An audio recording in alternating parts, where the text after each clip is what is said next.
नमस्कार, मैं शिखा यादव स्वागत करती हूँ आपका अभय न्यूज के 18 अप्रैल सोमवार शाम के बुलेटिन में। तो चलिए देखते हैं अब तक की कुछ खास खबरें।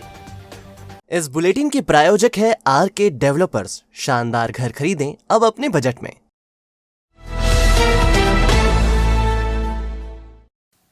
सरकारी जमीन पर डॉक्टर ने 2 कमरे तान दिए। नगर निगम को शिकायत मिली तो पहले जांच की गई, फिर टीम भेजकर कमरों को जमीन में मिला दिया गया।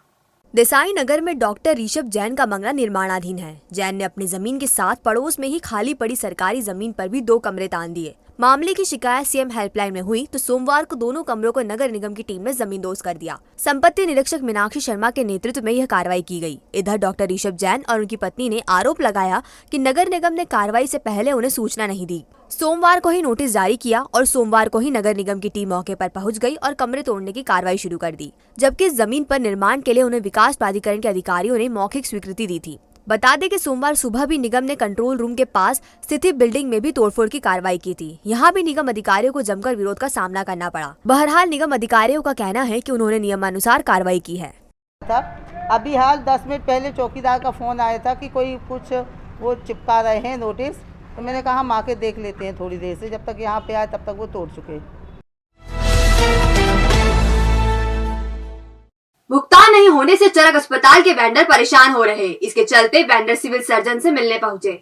चरक अस्पताल में एसी, लिफ्ट सहित अन्य मशीनरीज का संचालन करने वाले वेंडरों को बीते 2 साल से भुगतान नहीं किया गया है। इसके चलते वेंडर्स की आर्थिक हालत खराब हो गई है।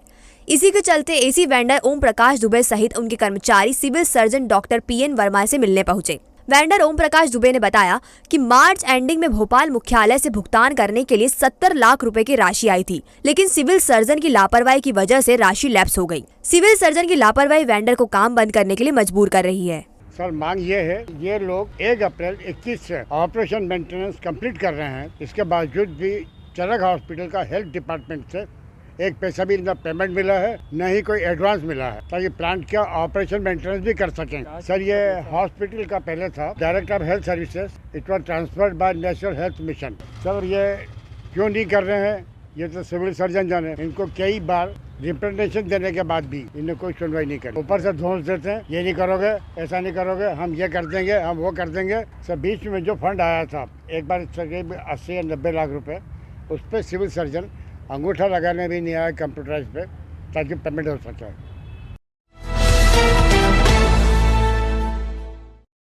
महाकाल मंदिर में नियमित दर्शनार्थियों से पैसों की मांग का मामला सामने आया है। इसे लेकर कलेक्टर ने जांच के आदेश जारी किए हैं।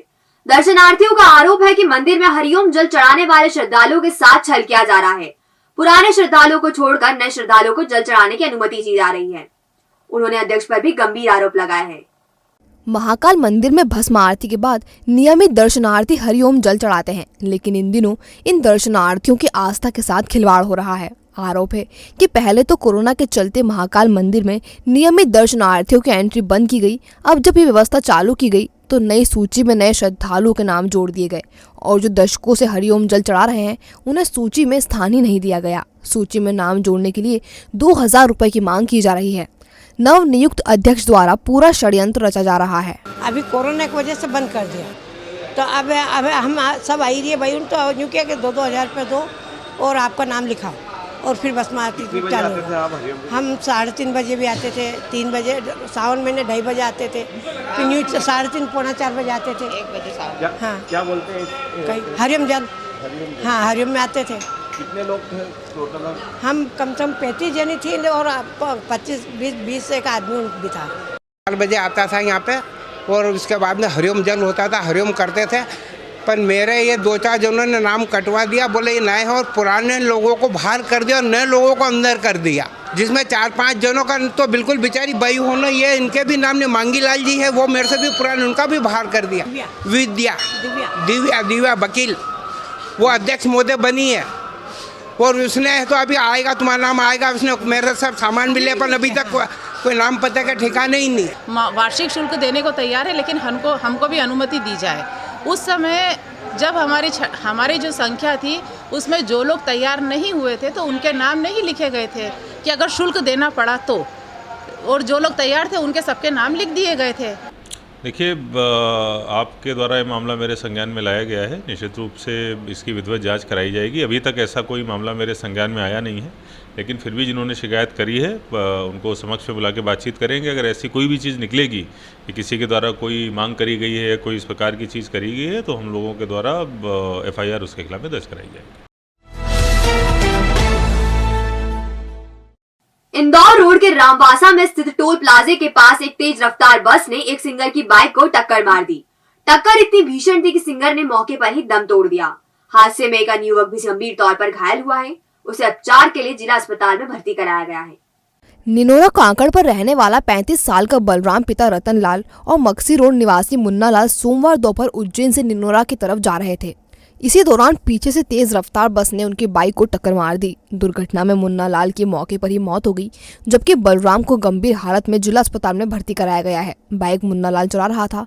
दोनों पंत पिपले के भारत बैंड पर काम करते हैं। मुन्ना लाल सिंगर था, जबकि बलराम डायरेक्टर। बता दें कि इंदौर रोड पर अनियंत्रित तेज रफ्तार बसें आए दिन हादसों का कारण बन रही हैं। बसों की तेज रफ्तार निर्दोषों की जान ले रही है। बावजूद बसों की गति पर लगाम लगाने पर कोई कार्रवाई नहीं की जा रही। क्या फूलती है सांस, या लगता है सीने में भारीपन, या परेशान है बढ़ते मोटापे से, तो ना करें इसे नजरअंदाज, क्योंकि ये ले सकती है गंभीर बीमारियों का रूप। आज ही विजिट करें माधवबाग क्लिनिक, जहां डॉक्टर प्रियंका शर्मा के मार्गदर्शन में कराएं सारी जांचें, वो भी मात्र 950 रुपए में।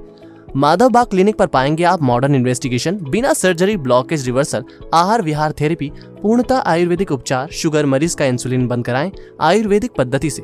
15 सालों का विश्वास, अभी तक 3000 मरीजों का सफलतम इलाज। तो आज ही आएं और इंसुलिन और हार्ट की परेशानियों से छुटकारा पाएं। हमारा पता Madhavbaug clinic, Ujjain trade centre 37 घटकर पर मार्ग, बीजेपी कार्यालय के पीछे, Guru Nanak market, Ujjain. Mobile number 8602193935, 8269777477। सोमवार को महाकाल क्षेत्र में ठेला लगाने वाले एवं फुटपाथ पर दुकान संचालित करने वाले व्यापारियों ने एसपी को ज्ञापन सौंपा। इस दौरान उन्होंने महाकाल थाने में दर्ज की गई FIR मामले में निष्पक्ष जांच की मांग की है। हाथ ठेला एवं फुटपाथ व्यापारी संघ के सदस्यों ने बताया कि उनके अध्यक्ष संजय सिंह राजपूत पर शांति नगर में रहने वाले विकास पवार ने मारपीट का प्रकरण दर्ज करवाया है, जो कि सरासर झूठा है। संजय राजपूत ने विकास को व्यापार के लिए पैसे दिए थे। वह अपने रुपए मांग रहा था। रुपए मांगने पर उसने झूठा प्रकरण दर्ज करवा दिया। इसकी जाँच की जाना चाहिए। विकास क्षेत्र में दादागिरी करता है। उसे दादागिरी करने से रोकने पर वह संजय से दुश्मनी रखता है। विकास जी ने झूठी शिकायत दर्ज करवाई है, क्योंकि उन्होंने 13,000 संजय सिंह की माताजी से लिए थे पैसे। उनको सामान भरना था जो कंठी माला के दुकान पर, तो उन्होंने 13,000 रुपये की मदद मांगी थी, तो उन्होंने मदद की। और जब ये पैसे लेने गए तो वो झूठी शिकायत, इनके जो अध्यक्ष है हमारे, उनकी झूठी शिकायत कर करके और बोले कि हफ्ता वसूली करते हैं और ऐसा ऐसा बोल के उन्हें मारा कुटी पे उतर आता है और उनके परिवार को धमकाते हैं बार बार में आके और परेशान करते हैं सर बार बार में। वो सबको आरोप लगा रही है वो। जी सर, हमने महाकाल थाने पे शिकायत दर्ज कराई तो उन्होंने हमारी शिकायत नहीं लिखी सर। करवाई थी क्या थाने पर रिपोर्ट लिखी नहीं गई?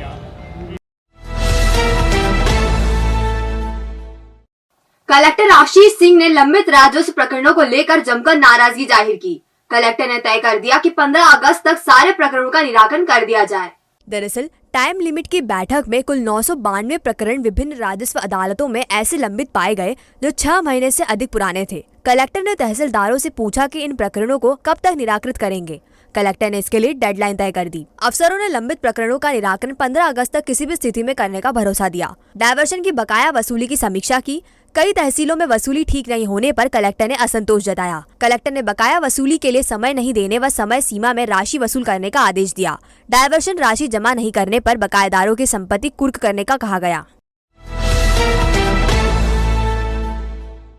भीम आर्मी ने अनुसूचित जाति एवं अनुसूचित जनजाति के लोगों की बारात रोकने वालों पर कठोर कार्रवाई करने की मांग की है। ऐसे में कठोर कानून बनाने की मांग की है। दरअसल भीम आर्मी ने यह मांग 14 अप्रैल 2022 को चंदवासला में अनुसूचित जाति के दूल्हे रवि सिन्हा की बारात रोकने को लेकर की है। भीम आर्मी, एकता मिशन की नागदा खाचरोद एवं अन्य बहुजन संगठनों ने कठोर कानून की मांग बनाने को लेकर राष्ट्रपति और मुख्यमंत्री के नाम का ज्ञापन तहसीलदार को दिया है, ताकि भविष्य में अनुसूचित जाति, जनजाति एवं पिछड़ा वर्ग के लिए ऐसी अमानवीय सोच रखने वाले असामाजिक लोग ऐसा कर्म करने से पहले सोचे। ग्राम चंदवासला में अभी कुछ सवर्णों ने 12 मारपीट की गई थी, उसको लेकर राष्ट्रपति महोदय को नए कानून एवं जिलाधीश महोदय को उनकी संपत्ति एवं जब्त करने के लिए एवं उनको तुरंत गिरफ्तार करने के लिए एक ज्ञापन दिया गया। क्या प्रमुख मांग है आपकी? प्रमुख मांग उसमें ये है कि जो आरोपी थे वो आए दिन कहीं न कहीं घटना करते हैं, उनकी संपत्ति जब्त की जाए और उनके जो अवैध अतिक्रमण को छोड़ा जाए एवं ऐसी कार्रवाई जो करते हैं, मतलब जो ऐसा कुकृत्य करते हैं उनके ऊपर कठोर से कठोर कार्रवाई की जाए।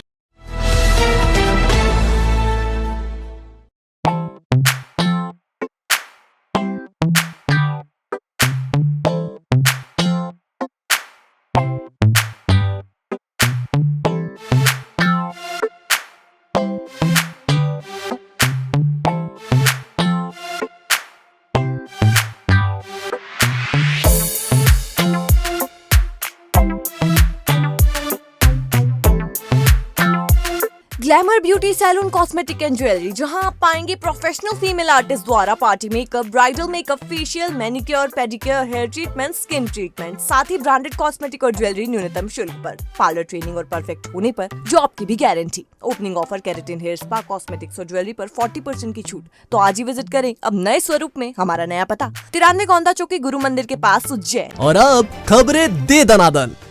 समस्त विस्फोटकों की खरीदी, बिक्री एवं स्टोरेज के लिए कलेक्टर ने पर्यवेक्षण दल गठित किया है। इसमें एसडीएम और एसडीओपी शामिल किए गए हैं। मुख्यमंत्री तीर्थ दर्शन योजना के तहत काशी एवं अयोध्या की यात्रा कराई जाएगी। इसके लिए निर्धारित प्रारूप में आवेदन उज्जैन नगर निगम, नगर पालिका, नगर पंचायत एवं जनपद पंचायत में कर सकते हैं। उज्जैन जिले से 375 व्यक्तियों को यात्रा पर ले जाया जाएगा। आवेदन करने की अंतिम तारीख 22 अप्रैल है।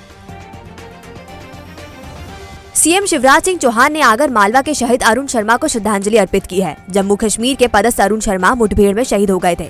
मुख्यमंत्री ने कहा, शर्मा की वीरता, साहस और कर्तव्य निर्वहन की प्रतिबद्धता पर प्रदेश को गर्व है। तो आपने देखा हमारा बुलेटिन। ये आपको कैसा लगा, इसका फीडबैक हमें हमारे कमेंट सेक्शन में जरूर दीजिएगा। कल फिर मिलेंगे नए बुलेटिन के साथ। नमस्कार।